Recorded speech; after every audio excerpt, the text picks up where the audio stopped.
Shalom, puji nama Tuhan. Ketemu lagi kita sermon kali ini. Kita akan membahas satu renungan dengan tema bagaimana sikap ibadah kita menurut kitab Pengkhotbah. Saudara yang dikasihi Tuhan, Pengkhotbah 4 ayat 17 berkata demikian. Jagalah langkahmu kalau engkau berjalan ke rumah Allah, menghampiri untuk mendengar ada lebih baik daripada mempersembahkan korban yang dilakukan oleh orang-orang bodoh, karena mereka tidak tahu bahwa mereka berbuat jahat. Saudara yang dikasihi Tuhan, seringkali kita datang memuji memuliakan Tuhan dengan sikap apa adanya, dengan sikap semraut, dengan sikap seperti yang pada umumnya kita praktekkan. Nah, menurut kitab Pengkhotbah ini, bagaimana sikap kita yang menurut Alkitab ketika kita datang beribadah? Pengkhotbah 4 ayat 17 yang barusan saya baca, kita tahu bersama bahwa mungkin dalam setiap peribadatan kita lakukan, setiap hari Minggu kita datang ibadah dengan pakaian yang resmi, lipat tangan, tutup mata, berdoa, menyanyi, memuji, menyembah Tuhan, atau bertepuk tangan. Itu adalah sikap yang lumrah dalam kita memuji atau beribadah dalam suatu peribadatan.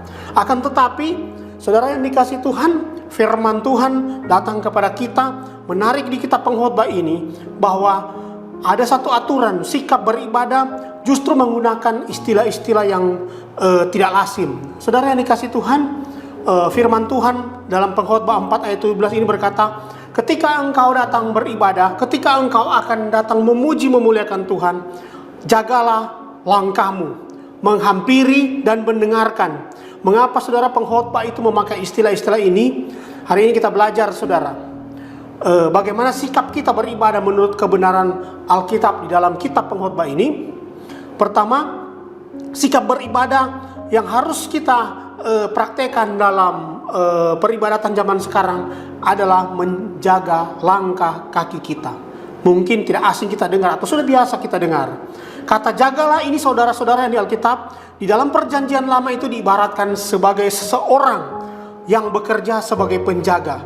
Saudara, konteks kita di sini zaman penjaga dengan zaman Alkitab perjanjian lama itu sangat berbeda pengertiannya, sangat berbeda maknanya, dan fungsinya sangat berbeda. Alkitab mau ketika kita datang beribadah, yang pertama kita harus menjaga langkah kaki kita. Maksudnya yang pertama begini, menjaga agar kita tidak ada yang masuk. Dengan kata lain, ketika kita mau beribadah, ketika kita mau datang memuji memuliakan Tuhan, kita harus menjaga langkah kaki kita, kita harus menjaga hidup kita agar tidak ada yang masuk. Saya ambil contoh dalam Kejadian 3 ayat 24. Ketika itu manusia Adam dan Hawa diusir dari Taman Eden, Alkitab berkata Kejadian 3 ayat 24, Allah menaruh malaikat di situ. Ia menghalau manusia itu, dan di sebelah timur Taman Eden ditempatkannya lah beberapa kerub dengan pedang yang bernyala dan menyambar-nyambar untuk menjaga jalan ke pohon kehidupan. Hal ini seperti yang dilakukan para malaikat yang menjaga Taman Eden. Malaikat-malaikat menjaga Taman Eden agar Adam dan Hawa yang telah jatuh dalam dosa tidak dapat masuk ulang kembali ke taman itu. Demikian juga dengan hidup kita.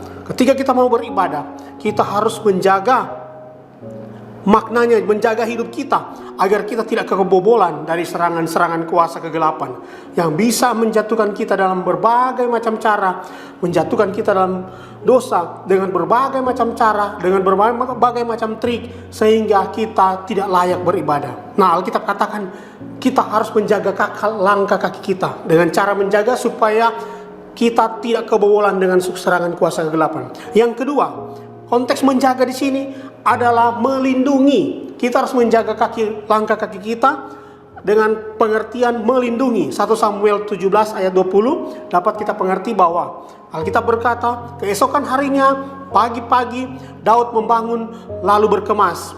Dombanya dititipkannya kepada seorang penjaga. Kemudian ia mengambil bawaannya lalu berangkat sesuai dengan perintah ayahnya. Saudara yang dikasihi Tuhan, di kisah ini Daud seorang penjaga, dia belum jadi raja, dia masih hanya penggembala 2-3 ekor domba.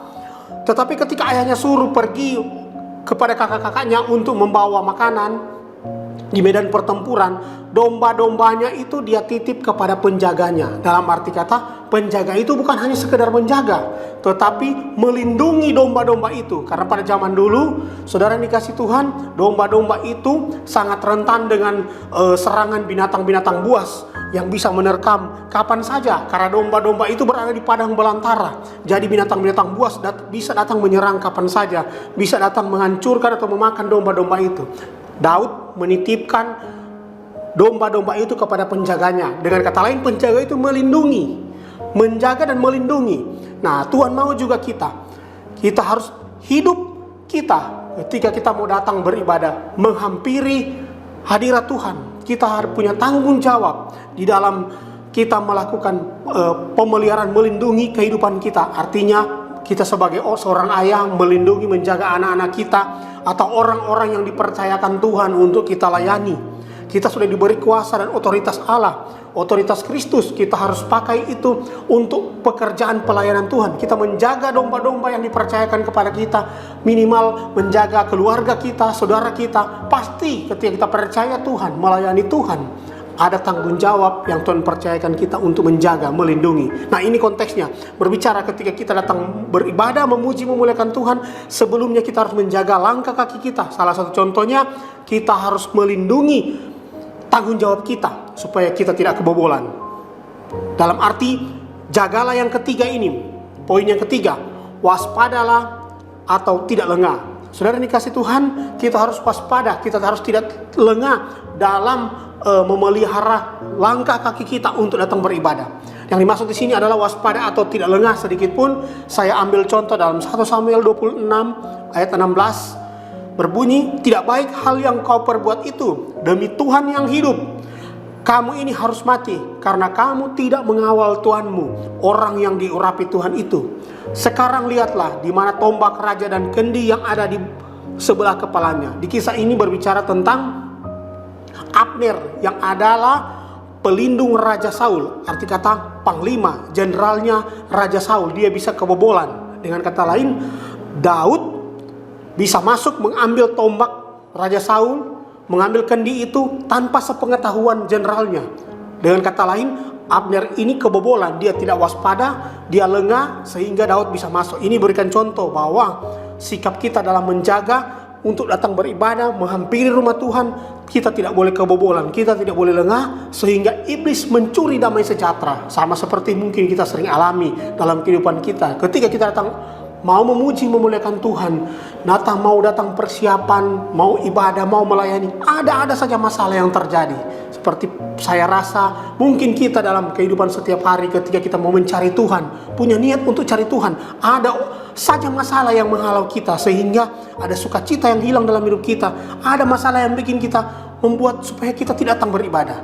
Nah, saudara dikasih Tuhan, kita kembali ke Pengkhotbah 4 ayat 17. Yang harus kita jaga langkah kaki kita juga di sini menuju kepada menjaga langkah kita sendiri supaya kita tidak terperosok. Arti kata kita menjaga hidup kita dari hal-hal pengaruh yang negatif, apapun bentuknya, kalau kita mendatang ibadah. Sehingga ketika kita mau beribadah, memuji, memuliakan Tuhan, ibadah yang menurut pengkhotbah ini, ketika kita praktekkan, kita menjaga kekudusan, menjaga pengaruh-pengaruh buruk yang ada di luar sana.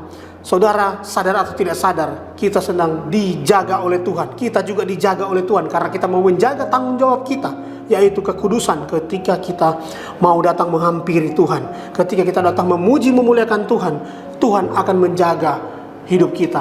Tuhan akan memelihara hidup kita. Tuhan akan memberikan kita sukacita, damai sejahtera, sehingga ibadah kita kepada Tuhan powerful. Kita bisa menjadi berkat dan kita selalu dipulihkan Tuhan. Karena pergumulan persoalan hidup yang kita alami, ada jalan keluar karena kita menjaga langkah kaki kita ketika kita datang memuji, memuliakan Tuhan. Saudara dikasih Alkitab berkata, Raja Salomo juga pernah jatuh karena dia tidak menjaga hidupnya, karena sering kebobolan hidupnya, sehingga istri-istrinya itu mencondongkan hatinya berbuat jahat di hadapan Allah. Tapi saat ini menjadi pelajaran buat kita. Jagalah langkah kaki kita ketika kita datang memuji, memuliakan Tuhan. Saya yakin dan percaya kita selalu ada dalam kasih kuasa Tuhan ketika jaga langkah kaki kita datang memuji, memuliakan Tuhan. Amin. Kiranya Tuhan memberkati. Kita berdoa. Terima kasih Tuhan, kami mengucap syukur firman-Mu datang kepada kami.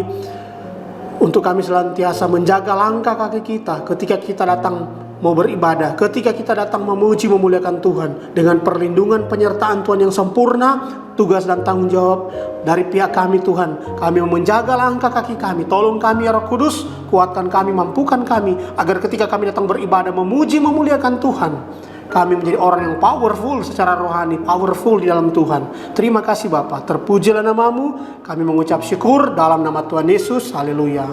Amin.